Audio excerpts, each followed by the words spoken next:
आप सभी को जय मसीह की। एक बार फिर से हम इस मॉर्निंग के सेशन में आए हैं और प्रभु हम सबको आशीष दे। Good morning. और आज दिन भर आप सबके लिए आशीष का कारण हो। मैंने कहा हुआ है कि जिसको भी प्रार्थना कराने की आवश्यकता होती है या कहीं बुलाना चाहते हैं आप लोग प्रार्थना के लिए, मीटिंग के लिए या किसी भी चीज़ के लिए, तो आप बेशक आप फ़ोन कर सकते हैं या मैसेज भी छोड़ सकते हैं। यूट्यूब में भी मैसेज छोड़ सकते हैं कमेंट्स बॉक्स में, और आप व्हाट्सएप में भी मैसेज कर सकते हैं, और आप मेरे नंबर में फ़ोन भी कर सकते हैं और बता सकते हैं कि क्या परेशानी है, उनके लिए प्रार्थना की जाएगी। हमारे यहाँ शुक्रवार के दिन हर एक लोगों के लिए प्रार्थना की जाती है और विशेष प्रार्थना होती है और प्रभु की बहुत उपस्थिति होती है और प्रार्थनाएं जो हैं वो सुनी जा रही हैं और बहुत सारी गवाहियाँ भी हमारे बीच में आ रही हैं। तो मैं ये नहीं कह रहा हूँ कि मैंने प्रार्थना की। हमारी कलीसिया हम सब लोग मिल करके प्रार्थना करते हैं और मैं तो कोई बहुत बड़ा सामर्थी नहीं हूँ कि मतलब मैं प्रभु परमेश्वर नहीं हूँ कि मैं बहुत सामर्थी हूँ। जो विश्वास करता है वो चंगाई पाके जाता है।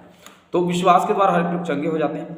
और मैं आपको एक चीज़ कहना चाहता हूँ, वो ये है कि आपको कभी भी मीटिंग है, दुआ है, कुछ भी चीज़ है, ज़रूरत पड़ती आप फ़ोन करिए, हम वहाँ आ जाएंगे मीटिंग के लिए भी और प्रार्थना के लिए भी, और सारी चीज़ें हैं। चलिए आगे हम बढ़ते हैं। उत्पत्ति की किताब उसका 6वां अध्याय उसका 7वां पद। जैसे हमने कल कहा कि परमेश्वर जो है मनुष्य को बनाने से पछताया। तो क्यों पछताया? क्योंकि वो आगे आने वाले दिनों में ऐसा होने वाला था कि वो मरने वाले। कोई भी चीज़ हमारे बीच से नष्ट होती है, लेकिन ना शोक नहीं करना। लेकिन क्या करें, हमारे बीच से कोई जाता है तो शोक तो होता है, दुख तो होता है, तकलीफ तो होता है। तो वैसे ही है, ये जो बातें हैं वैसे ही हमको दिखाई दे रही हैं। और परमेश्वर जो है वो कभी भी दंड देने से नहीं घबराता, क्योंकि पाप को दंड देना उसका क्या है, स्वभाव है। तो जो स्वभाव है उससे तो वो नहीं पछताएगा।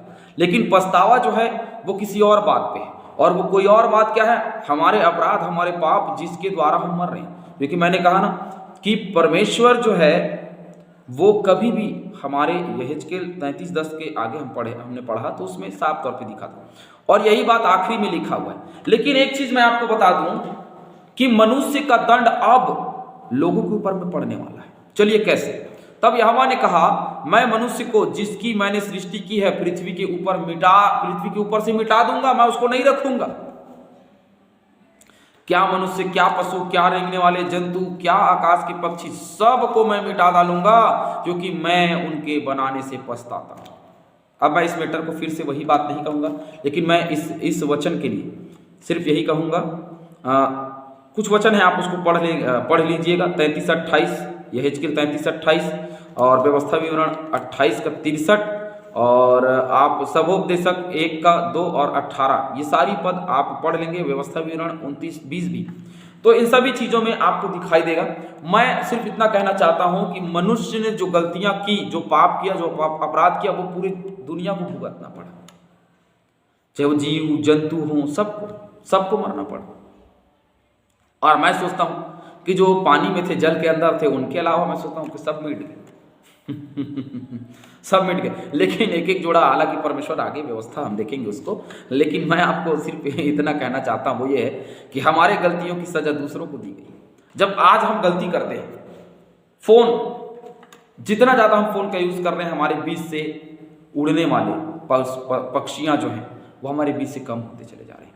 हमारे गांव में 10 साल पहले आप देखेंगे तो 10 साल पहले बहुत चिड़िया हुआ करता था, बहुत बहुत हल्ला होता था सुबह। लेकिन आप जब सुबह उठोगे ना तो सब शांत रहता है, एकदम शांत। क्यों?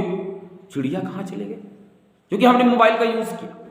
ये गड़बड़ियां हमारे जीवन में, और गलती हमारी है, लेकिन सजा उनको मिल रही है और वैसे ही यहां पे परमेश्वर यहोवा कर रहा है।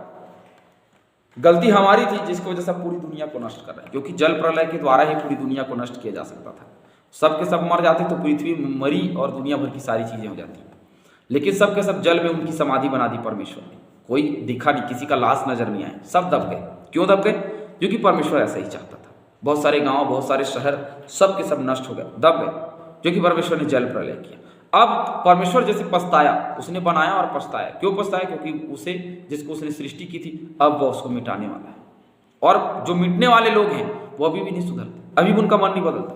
तो जो मेरे लोग थे, अब वो शैतान के होकर के न्याय के दिन में जब जाएंगे तो ये शैतान के हो जाएंगे। और उनको दंड मिलेगी। परंतु यहोवा के अनुग्रह की दृष्टि किस पर बनी रही? नूह पर बनी रही। ये बहुत ही अच्छा वचन है। परंतु यहोवा के अनुग्रह की दृष्टि नूह पर बनी रही। तो अनुग्रह की दृष्टि बना रहना। अब आगे चलेंगे तो अब्राहम पर, उसके आगे चलेंगे तो यूसुफ पर, उसके आगे चलेंगे तो दाऊद पर, उसके आगे चलेंगे तो सुलेमान पर, उसके आगे चलेंगे तो दानियल पर, उसके आगे चलेंगे तो यीशु मसीह पर, यूसुफ और मरियम पर, उसके आगे चलेंगे तो यीशु पर, उसके आगे चलेंगे तो चेलों पर, उसके आगे स्तिफनुस पर, और उसके आगे प्रकाशित वाक्य में उन पर जो प्रभु में है, अर्थात हम लोग। तो उसकी दृष्टि सब पर बनी रहती है। चलिए कुछ वचन हम लोग पढ़ेंगे। यहेजकेल, कुछ नहीं, बहुत सारे वचन हैं जिसको हम लोग जल्दी जल्दी से पढ़ेंगे। यहेजकेल 14:14।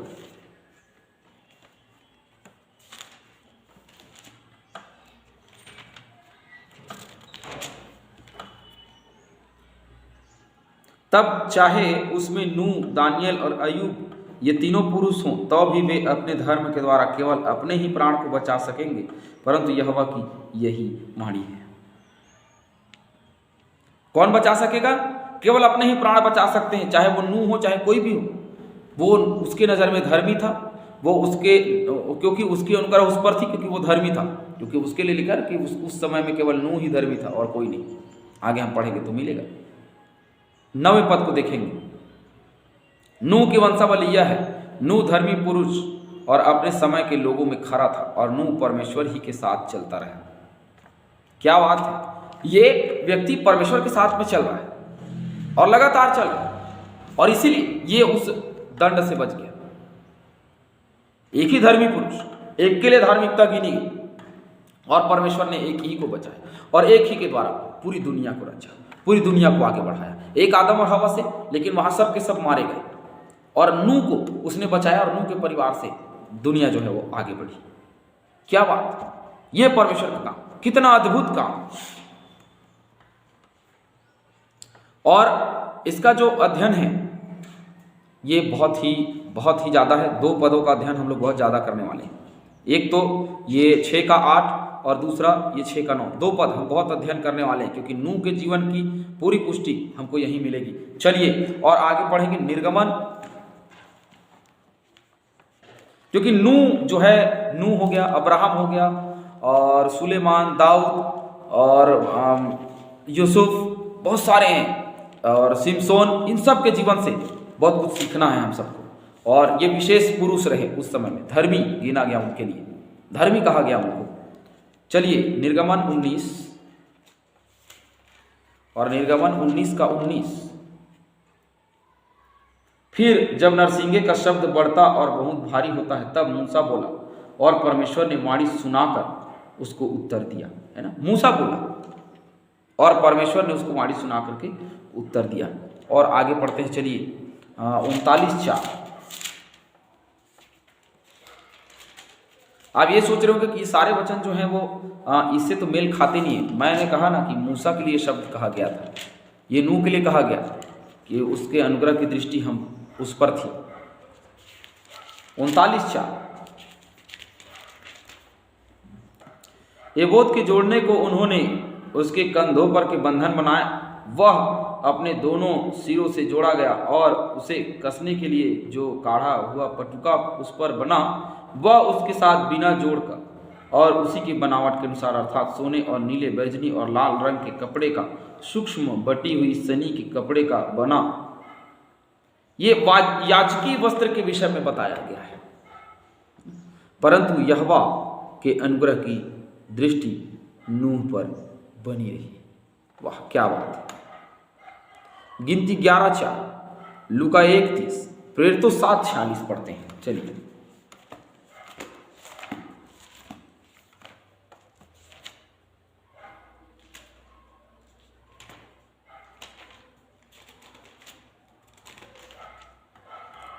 उस परमेश्वर ने अनुग्रह किया, अतः उसने विनती की कि वह याकूब के परमेश्वर के लिए निवास स्थान बनाए। देखिए, परमेश्वर ने अनुग्रह किया, और परमेश्वर ने अनुग्रह किया इसलिए प्रभु यीशु मसीह जगत में आए, और ये सारी चीजें हमको देखने को मिलती है। लेकिन उसकी दृष्टि नूह पर बनी रही। उन दिनों में। बाकी लोगों को छोड़ दिया परमेश्वर ने मरने के लिए, मरो, मेरा क्या जाता है, मरिए, मरते रहिए, और मर गए लोग। नूह धर्मी पुरुष और अपने समय के लोगों में खरा था उन दिनों में, क्योंकि लोग नहीं चलते थे, वो तो पाप में, हमने 6 के 2 में और 3 में देखा ना कि जिसको अपना अपना मन पड़ा, अपना अपना ब्याह लिया और उससे बच्चे पैदा हुए और वे सब पाप में पड़े रहे। और पाप का जो पाप में पैदा होता है वो क्या करता है, जो पाप से उत्पन्न हुआ वो पाप ही है और वो पाप के ही विषय में सोचता है। लेकिन नूह जो धर्मी पुरुष था उन दिनों में, उसे परमेश्वर ने देखा कि वो मेरे साथ चलता फिरता है, वो बड़ा खरा मनुष्य है, और उसको परमेश्वर ने चुन लिया। क्या बात। दूसरा सामुएल 22:24।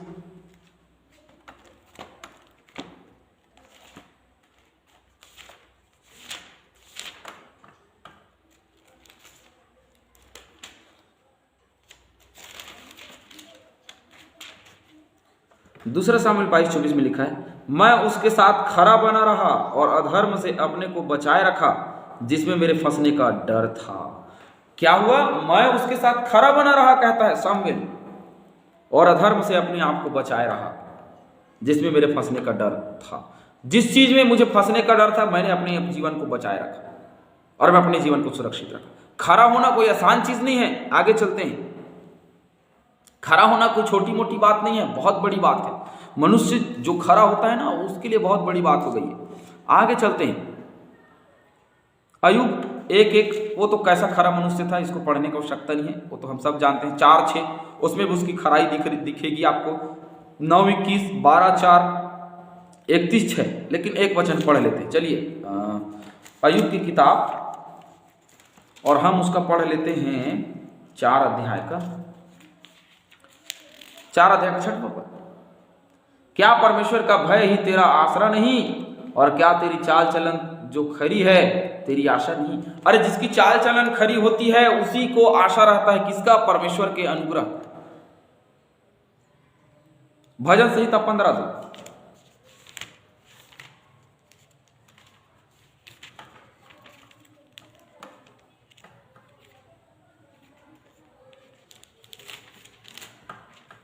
वह जो खराई से चलता और धर्म के काम करता है और हृदय से सच बोलता है, जो अपनी जीभ से निंदा नहीं करता और ना अपने मित्र को बुराई करता है और ना अपने पड़ोसी की निंदा सुनता है, पवित्र पर्वत पर वही बसने पाएगा और कोई नहीं बस सकता। जो खराई से चलता है, तो नूह खराई से चलता था, इसीलिए परमेश्वर के अनुग्रह की दृष्टि उस पर थी। आगे मैं आपको वचन बता देता हूं, क्योंकि खराई पर चलना ये बहुत बड़े अध्ययन का विषय नहीं, क्योंकि नूह कैसा धर्मी पुरुष था और कैसे खराई पे चलता था हम जान रहे हैं। खराई पे चलना, परमेश्वर की आज्ञा पे चलना, और खराई पे चलना इतना आसान नहीं है। हम मनुष्य जीवन में, मसीही जीवन में खराई से हमको चलना है। भजन संहिता 37 का 39। धर्मियों की मुक्ति यहोवा की ओर से होती है और संकट के समय वह उनका दृढ़ गढ़ होता है। धर्मियों की मुक्ति यहोवा की ओर से होती है ना। धर्मी जो मुक्ति देता है वो यहोवा की ओर से होती है। ये परमेश्वर यहोवा की ओर से, क्योंकि वो चलता फिरता था उसके साथ में, इसीलिए उसके अनुग्रह की दृष्टि उस पर बनी रहती थी। दूसरा पत्रस 2:5 पढ़ेंगे।